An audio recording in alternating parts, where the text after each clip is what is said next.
오늘 여러분은 어떤 것들을 선택하며 사시나요? 오늘만큼은 주님께서 나에게 맡겨주신 사명을 묵상하며 살아가시기를 축복합니다. 660개 교회가 있는 동부연회에서 제가 21년 동안 목회하고 올해로서 24년 차 목회자가 되었는데, 동부연회는 연회가 모여지면 1년에 한 번 감리교 목사는 연회로 모이게 되어 있죠. 그때 특별하게 동부연회에서만 부르는 찬양이 있었습니다. 옛날 통합찬송가에는 나오는데 새 찬송가에는 편입되지 않은 생전에 우리가 라는 찬양이거든요. 왜 이 찬양을 연회 전에 목사들이 모여서 불렀을까요? 가사가 이렇게 시작됩니다. 생전에 우리가 또다시 모였네. 예수의 보호하심을 다 찬송하리로다. 주 예수의 은혜를 힘입어 살 동안 쌈터 같은 세상에 두려움 없었네. 주 예수 편찮는 큰 사랑 베푸사 이태껏 인도하셨고 늘 인도하시리. 구주의 권능을 힘입어 살았네. 그 은혜 찬송하려고 이곳에 모였네. 여러분, 그냥 이렇게 읽어드려서 별로 감동이 없죠? 이 찬송을 불렀던 목사님들, 선교사들은 풍토병과 질병 때문에 많이 죽었답니다. 특별히 인디언들의 공격을 받아가지고요, 감리교 순회 선교를 담당했던 복음 전도자들이 1년에 한 번 연회로 모일 때, 올해는 하나님의 은혜로 보호함 받아서 만나게 되었는데 내년을 기약할 수 없기에 이런 찬양을 불렀다는 것이죠. 참 뭉클한 이야기 아닙니까? 오늘 우리가 이렇게 예배드리지만 언제 다시 예배를 드릴 수 없는 상황이 코로나 때문에 우리에게 다가올지 모르겠습니다. 그래서 다시 한번 생각해 봅니다. 다시 사명의 자리로. 2021년 새해가 시작되고 하나님께서는 저와 여러분들에게 참 많은 일들을 맡겨주셨죠. 그 일을 감당할 때 다시 한번 마음에 되새겨 볼 수 있는 말씀을 묵상하려고 합니다. 오늘 읽어드렸던 말씀은 사도 바울이 3차 전도 여행을 마치고 마지막 귀로에 서서 증거하는 말씀입니다. 그러니 15년 동안의 목회를 마무리하는 자리, 또한 사랑하는 성도들에게 마지막 고별 설교하는 자리에서 고백하는 신앙의 고백을 담은 사명받고 소명받아 살아가는 한 사람의 신앙의 고백이 담겨져 있으니 오늘 다시 사명의 자리를 생각하는 저와 여러분들에게 큰 은혜가 될 줄 믿습니다. 그런 의미에서 16절 말씀 좀 한번 읽어볼까요? 바울이 아시아에서 지체하지 않기 위하여 에베소를 지나 배 타고 가기를 작정하였으니 이는 될 수 있는 대로 오순절 안에 예루살렘에 이르려고 급히 감이더라. 사도 바울의 마음에 조바심이 있던 것 같습니다. 명절 지나고 나서 에베소 교회 장로들에게 만나고 싶었던 간절한 마음이 있었던 거죠. 사도 바울 일행은 전도의 마지막 여행을 떠나면서 무교절 후 축제를 예루살렘 교우들과 함께 나누고 싶었던 소원이 있었습니다. 그래서 서둘러지고 있는 것이죠. 사랑하는 성도 여러분, 우리가 사명을 잃어버리고 나서 가장 큰 위기가 뭔지 아세요? 가슴이 뛰지 않는다는 겁니다. 인생을 살면서 하나님이 주신 감동, 사명에 가슴이 뛰지 않는 삶만큼 신앙생활은 지루할 수밖에 없죠. 새해가 되어서 하나님 앞에 다시 여러분의 사명과 부르심 앞에 가슴과 심장이 뛰어지기를 주님의 이름으로 축복합니다. 사도 바울은 자신의 주님의 부르심 앞에 삶을 온전히 마치고 이제 자신에게 드리워진 환난과 고난과 죽음이 가까웠다는 걸 직감적으로 알게 되죠. 그리고 나서 사랑하는 장로들을, 에베소 교회 장로들을 모아놓고 고별 설교를 합니다. 마지막 유언과도 같은 설교가 진행되는 거죠. 정말 아쉬움이 묻어나는 것, 목회 일정을 회한하면서 하나님 앞에 감사하면서 자신이 살아왔던 삶의 이야기를 나누는 이야기들이 16절부터 24절 계속 나오게 되는데, 오늘 19절 말씀을 다시 한번 읽어보겠습니다. 오늘 19절과 24절 말씀을 통해 은혜 받으려고 그러는데 읽을까요? 시작.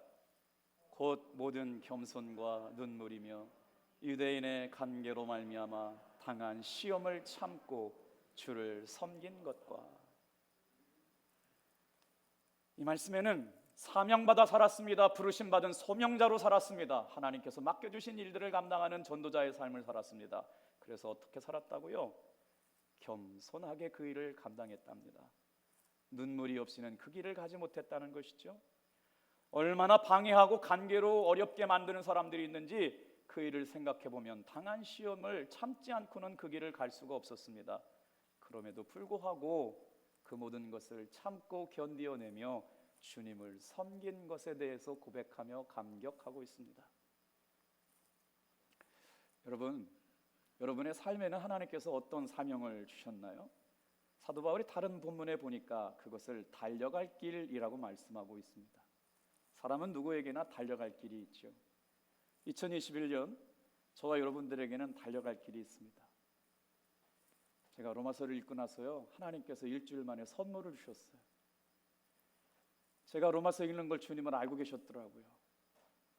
충청연의 신학원이라고 하는 곳에 제자 훈련 파트 교수로 와달라고요. 성경을 제가 로마서를 천독을 읽겠습니다라고 일주일 뒤에 교단에서 연락이 왔더라고요. 저 깜짝 놀랐어요. 주님이 나를 이렇게 살피시고 계셨나? 목사가 말씀 있는 게 당연한 건데 그럼에도 불구하고 말씀을 전할 수 있는 기회를 주셨다니까 그 자리가 얼마나 귀한 자리이기에 알기에 제 가슴이 다시 뛰더라고요. 몇 사람이 모이든지 간에 예수의 생명과 복음을 온전하게 전하는 목사의 삶을 살아내겠습니다.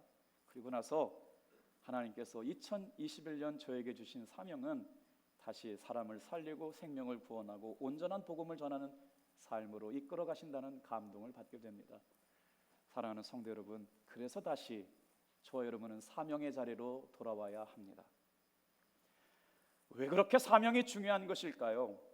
사람마다 다 부르심의 사명이 다르지만 달려갈 길이 있습니다. 자기의 달려갈 길을 아는 사람은 지혜로운 사람일 뿐만 아니라 행복한 사람이죠. 예수님께서 우리에게 주신 사명이 중요한 이유는 예수님께서 이 땅에서 행하신 일들을 우리가 다시 행할 수 있기 때문인 거죠. 24절 말씀도 같이 한번 읽고 말씀을 묵상해 볼까요? 같이 읽겠습니다. 나의 달려갈 길과 주 예수께 받은 사명 곧 하나님의 은혜의 복음을 증언하는 일을 마치려 하면은 나의 생명조차 조금도 귀한 것으로 여기지 아니하노라. 사도 바울에게는 달려갈 길이 있었습니다. 인생의 목표와 비전이 있었습니다. 그것은 어디로부터 온 것일까요? 분명히 고백하는데 우리 주 예수께로부터 받은 사명. 그 사명이 무엇이라고 말하느냐? 은혜의 복음을 전하는 일입니다. 사랑하는 탑독교회 성도 여러분, 2021년 다른 것에 관심 갖지 않기를 바랍니다. 예수님께서 나에게 맡겨주신 사명, 은혜의 복음을 전하는 일에 관심 갖게 되기를 축복합니다. 저는 성경을 읽다가 이렇게 한 단어에 꽂히게 되는데 사도 바울이 전했던 것, 사도 바울이 사명을 받은 것, 우리 주 예수 그리스도. 어떤 사명? 은혜의 복음을 전하는 것. 그것이 너무나 좋았습니다. 너무나 감동스러웠습니다. 너무나 행복했습니다. 그래서 자신의 가장 귀한 생명을 드리는 것조차도 부끄럽게 여기지 않았습니다. 여러분, 한 해, 하루, 한 달, 벌써 한 달이 지나갔네요. 여기서 사명이란 단어를 먼저 설명해 볼까요? 심부름할 사, 목숨명, 합성된 단어가 사명입니다. 그러니까 사명은 누군가로부터 심부름을 명령받았다, 심부름 받은 생명을 간직한 사람이다.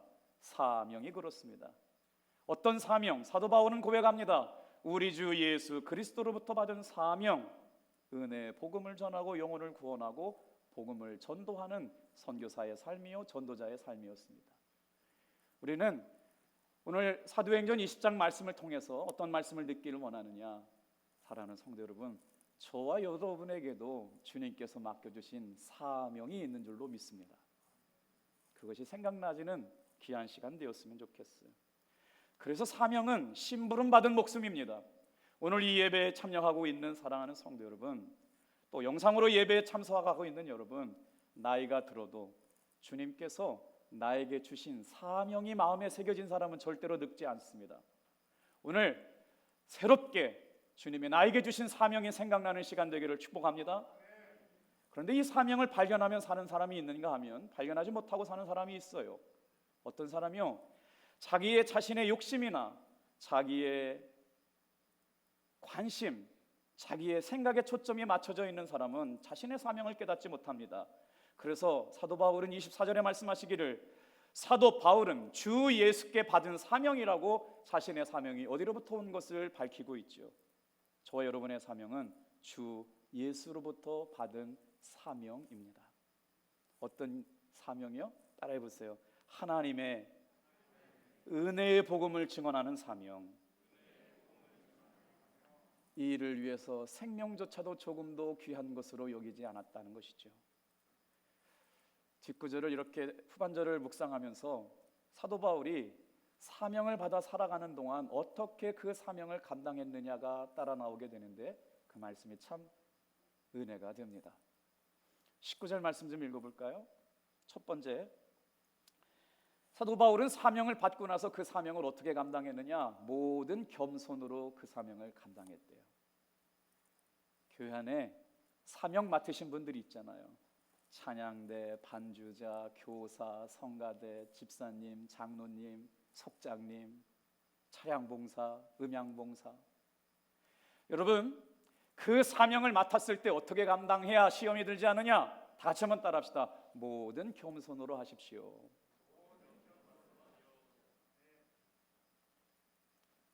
로마서를 읽다가 전혀 성경 구절과 상관없이 하나님께서 제 마음에 생각을 하나 떠오르게 만드셨어요. 겸손이라고 하는 단어를 묵상하는데 갑자기 로마서를 읽다가 하나님께서 다른 생각을 하게 하셨는데 잘 들어보세요. 여기서 겸손이라고 하는 것이요, 사도 바울은 자신이 받은 사명을 겸손으로 주님을 섬겼는데 자신이 맡은 사명을 깨닫고 나니까 사는 것도 죽는 것도 다 주님께 영광이 되는 삶을 살겠다고 고백하게 되었죠. 사명자로 살아가는 사람들은 한결같은 고백이 있었습니다. 바로 사명 주신 예수님을 겸손하게 섬겼다는 것이죠. 그 겸손은 눈물로 표현되었습니다. 여기서 겸손이란 자기 자신이 죽어지는 것을 말합니다. 그래서 사도 바울은 기회가 될 때마다 나는 날마다 죽노라 자기 죽음을 선언했습니다. 그러니 세례를 받는다는 것도 죽는 것이고 직분을 받는다는 것도 죽는 것이고 목사가 된다는 것도 죽는 것인데 내가 죽지 않고 사니까 서운한 마음이 드는 거예요. 그런데 사도 바울은 겸손하게 그 일을 감당했다? 죽어지는 일을 경험한 겁니다. 여러분 한번 생각해 보세요. 죽은 사람이 서운한 게 어디 있어요? 죽은 사람이 억울한 게 어디 있어요? 생각해 보니까 아직 죽어지지 못해서 그래요. 사도 바울은 지금 목회를 마무리하는 차원에서 자기 죽음을 선언하고 있습니다. 사랑하는 성도 여러분, 올 한 해 주님께서 맡겨주신 사명 감당하는 동안 죽어짐으로 살게 되는 은혜를 경험하기를 축복합니다. 그게 겸손이래요. 어떻게 일을 감당할 수 있습니까? 자기 죽음을 선언합니다. 나는 날마다 죽노라, 나는 날마다 죽노라, 나는 날마다 죽노라. 죽은 사람이 서운한 게 없어요. 기대하지 마세요. 기대하면 서운해요. 그런데 기대하니까 자꾸 속상하고 서운한 거 아닙니까? 사도 바울은 주님께서 맡겨주신 사명을 감당하기에 자기의 목숨까지도 귀한 것으로 여기지 않게 자기 죽음을 선언하는 자리에서 오늘 여러분 주님께서 맡겨주신 귀한 삶의 자리에서 모든 겸손으로 그 일을 감당하실 수 있기를 축복합니다. 자, 그 다음에 나오는 단어가 뭐냐면요, 사명받아 살고 부름받아 살다 보니까 그 감당할 힘이 부족하니까 어떻게 해요? 사도 바울이 기도하면서 울었답니다. 19절 그 다음 말씀이에요. 사명받은 사람이 어떻게 감당합니까? 겸손하게 감당했습니다. 감당하다 보니까 힘이 어려워요. 정말 어려워요. 오해받을 때도 있어요. 속상할 때도 있어요. 하고 싶은 얘기가 많지만 다 못할 때가 많아요. 억울할 때가 많아요. 그렇다고 그 얘기 다 할 수가 없잖아요. 그런데 그 사명 맡은 자의 삶이 어땠느냐? 사도 바울이 사람 앞에 얘기하지 않고 하나님 앞에 나와서 눈물로 기도를 드립니다. 어떻게요? 하나님, 사명 맡겨주셔서 감사합니다. 일할 수 있는 은혜 주셔서 감사합니다. 은혜 베풀어 주셔서 감사합니다. 회개할 수 있는 마음 주셔서 감사합니다. 예배할 수 있는 마음 주셔서 감사합니다. 영혼 사랑한 마음 주셔서 감사합니다. 회개와 감사와 감동과 감격의 눈물이 있어요. 오늘 사랑하는 성도 여러분, 사도 바울은 울보입니다. 왜요? 하나님이 베풀어 주신 은혜가 너무 커서요. 하나님께서 알게 해주신 하늘의 비밀과 진리가 너무나 커서 그것만 생각해도 감사가 넘치는 것이죠. 그래서 사도 바울은 눈물을 흘리면서 주님이 맡겨주신 사명을 감당하고 있습니다. 어떤 눈물이었을까요?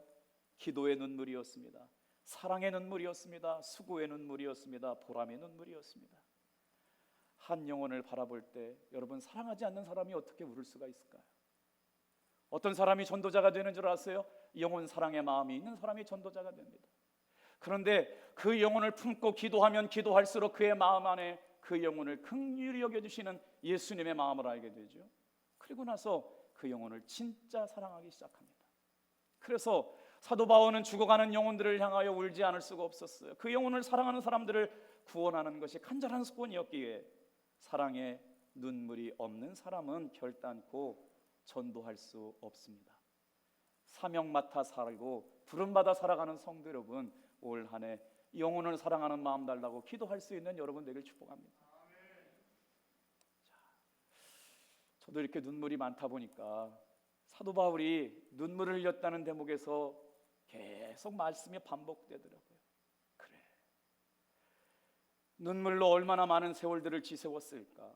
그러니까 그 눈물을 흘릴 때 누가 있었겠어요? 동역자가 있었어요. 같이 눈물을 흘렸던 사람이 있었다고요.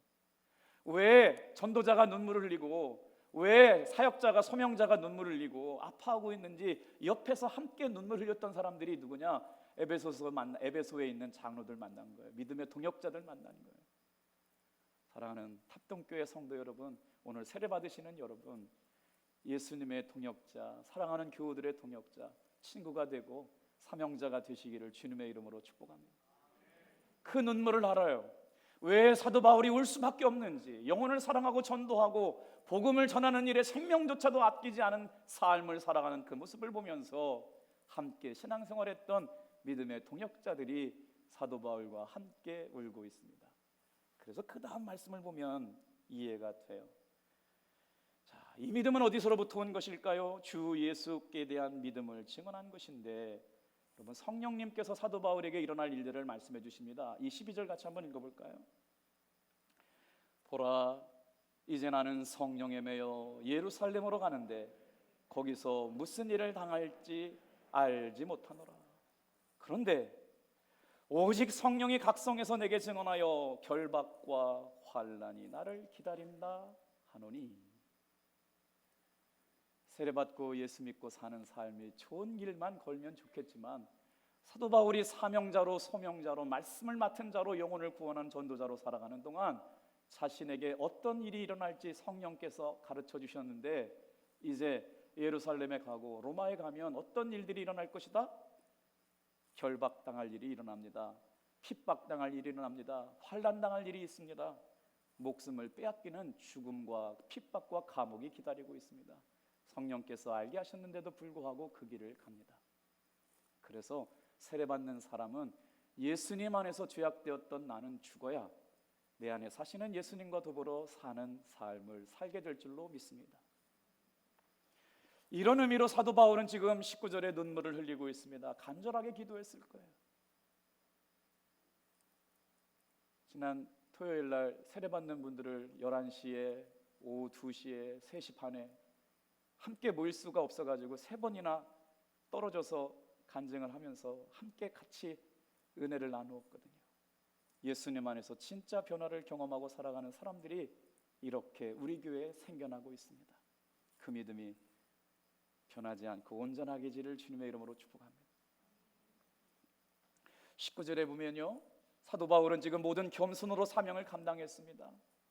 울지 않고는 그 사명을 감당하지 못했기에 눈물로 기도하면서 그 사명을 감당했습니다. 그런데 19절, 여러분, 사명 받아 사는 사람에게 어떤 일이 일어나느냐? 시험이 있다는 걸 여러분 깨달으시길 바랍니다. 19절 또 한번 읽어볼게요. 자, 유대인의 간계로 말미암아 당한 시험을 참고. 사랑하는 성도 여러분, 2021년 주님께서 맡겨주신 사명 감당하다가 시험 당하는 일이 있거들랑 사도 바울을 본받아서 넉넉히 이겨나갈 수 있게 되기를 주님의 이름으로 축복합니다. 아니, 사명을 감당하는 일에는 기쁜 일만 있어야 되는데 시험이 있답니다. 방송실에서, 미디어 팀에서 반주하면서, 찬양하면서, 교사하면서, 차량 운행하면서, 교회 주방 봉사하면서, 여선교회 하면서, 남선교회 청장년 하면서 시험 받을 일이 있음을 여러분 깨달으시길 바라요. 그런데 19절 말씀에 이어지는 말씀을 여러분 기억하셔야 돼요. 따라합시다. 시험을 참고. 그 사람이 얼마나 위대한 사람인가를 물으려면 그 사람이 얼마나 참는 사람인가를 살펴보아야 합니다. 기억하셨어요? 그 사람이 얼마나 위대한 사람인가를 보려면 그 사람이 얼마나 잘 참고 견디는 사람인가를 보아야 합니다. 올 한 해 예수님의 은혜 가운데 주님만 바라보고 잘 참고 인내하시는 여러분 되기를 소망합니다. 나에게만 시험이 있는 것이 아니었습니다. 사도 바울에게도 시험이 있었습니다. 심지어 예수님에게도 시험이 있었습니다. 그래서 성경에는 시험을 당할 것을 알고 고린도전서 10장 13절에 이렇게 명령하고 있습니다. 우리 같이 한번 읽어볼까요? 시작. 사람이 감당할 시험 밖에는 너희에게 당한 것이 없나니 너희가 감당하지 못할 시험 당함을 허락지 아니하시고 시험 당할 즈음에 또한 피할 길을 내사 너희로 능히 감당하게 하시느니라. 할렐루야. 여러분, 아무도 몰라요. 여선교회장 하면서 눈물 흘릴 때, 어려운 일 할 때, 차량 봉사하면서, 음향 미디어 감당할 때, 화딱지 나는 일, 월급 받고 있는 일이라면 소리도 못하지만 봉사하는 일인데 시장 그만두면 그만이지. 저만 그랬나요? 그런데요, 성경에 분명히 말씀하고 있어요. 여러분, 시험이 있을 때 믿음의 사명을 감당하는 사람들이 해야 될 순종은 다 같이 한번 따라합시다. 참고 견디어내는 것입니다. 오늘 시험이 있는 것을 알고 있습니다. 사도 바울은 환난과 핍박과 고난과 자신의 생명을 요구하는 것이 기다리고 있다는 걸 알고 있으면서도 참고 견디었습니다. 후퇴하지 않았습니다. 외면하지 않았습니다. 타협하지 않았습니다. 돌아가지 않았습니다. 오늘 2020년 너무나도 잘 살아오셨습니다. 올 한 해 얼마나 더 어려운 일이 있을지 모르지만 참고 견디어 승리할 수 있는 성도들 되기를 축복해요. 자, 그래서 마지막 19절 마지막 절에 주를 섬긴 것과 사명을 맡은 사람은 주님을 섬기는 사람입니다. 다시 한번 묵상해봐요. 모든 겸손으로 섬김을 감당하고 부족하고 연약하니까 눈물의 방석을 적시면서 그 일을 감당하고 기도의 눈물, 사랑의 눈물, 수고의 눈물, 보람의 눈물을 흘리면서 시험 당할 쯤에는 시험을 참고 견디어냈을 뿐만 아니라 그럼에도 불구하고 주를 섬기는 것으로 순종했던 사도 바울의 사명 맡은 삶의 모습, 오늘 저와 여러분의 순종의 모습이 되기를 축복합니다. 한번 20절 말씀 읽어볼까요? 사도 바울이 사명을 맡았습니다. 어떤 사명이요? 예수께 받은 사명이요, 은혜의 복음을 전하고 전도하는 사명 받았습니다. 20절, 유익한 것은 무엇이든지 공중 앞에서나 집에서나 거리낌이 없이 여러분에게 전하여 가르치고. 제가 눈물이 많은데요, 우리 세례받는 분들이 저를 어제 또 울렸어요. 그냥 누구냐고 묻지 마시고 그냥 그렇게 지나가셨으면 좋겠어요. 평상시 소주를 2병씩 드셨답니다. 안 드셔보셔서 모르는구나. 세례 받는 것 두렵고 떨려서 시작 전부터 술 끊고 담배 끊었답니다. 그러면서 나 같은 부끄러움이 많은 사람이 세례 받아도 되냐고 물으시더라고요. 여러분, 허물 많고 죄 많은 우리들을 주님께서 불러주셔서 하나님의 자녀로 삼아주셨어요. 그 믿음의 고백 가운데 하나님이 어떻게 역사하시고 어떻게 하나님의 거룩한 창조물로 만들어 가실지 기대가 됩니다. 그래서 나는 예수님 안에서 죽고 내 안에 사시는 예수만 바라보며 사는 사람이 되어야 합니다. 그래서 20절은 그런 의미입니다. 사람들 앞에서 예수 믿는 사람이라고 나를 바라보는 사람의 거리낌이 없이 살아요. 저 사람 진짜 예수 믿는 사람이네. 이야, 탑동교회 신앙생활하는 세례받은 사람들은 다르네. 저 사람들은 예수의 향기가 나네. 예수 믿는 사람들 같네 라고 고백할 수 있는 진짜 그리스도인들 되기를 축복합니다. 그래서 고백하는 거예요. 나는 거리낌이 없습니다. 사람들 앞에서 비판하고 평가하고 판단하는 사람들 앞에 부끄러움이 없어요. 거칠 것이 없어요. 그래서 담대하게 복음만 전합니다. 22절 좀 볼게요. 고난을 기꺼이 받겠다는 믿음의 고백이 있습니다. 24절 다시 한번 고백합니다. 시작. 나의 달려갈 길과 주 예수께 받은 사명 곧 하나님의 은혜의 복음을 증거하는 일을 마치려 하면은 나의 생명을 조금도 귀한 것으로 여기지 아니하느니라. 하나님께서 우리에게 주신 사명은 가장 위대한 특권입니다. 하나님은 왜요? 사명에 순종하는 사람을 동역자로 만드셨기 때문입니다. 이제 저와 여러분들은 주님의 동역자가 되었습니다. 하나님과 함께 일하시는 사람이 되신 겁니다. 그리스도를 대신하여 사신이 되어서 주의 사명을 이어가는 사명자의 삶이 된 것입니다. 로마서 1장 1절 말씀, 우리 예수 그리스도의 종 바울은 사도의 부르심을 받아 하나님의 복음을 위하여 택정함을 입었으니, 우리 주 예수 그리스도의 종 바울은, 사랑하는 성도 여러분, 이 자리에 와 계신 여러분은 주님의 종으로 부르심을 받았습니다. 주님을 위하여 살라고 부르심을 받았습니다. 은혜의 복음을 전하며 살아가는 여러분 되기를 축복합니다. 로마서 14장 8절 말씀, 우리가 살아도 주를 위하여 살고 죽어도 주를 위하여 죽나니 그러므로 사나 죽으나 우리가 주의 것이로다. 이런 예수 믿는 사람들 되기를 축복합니다.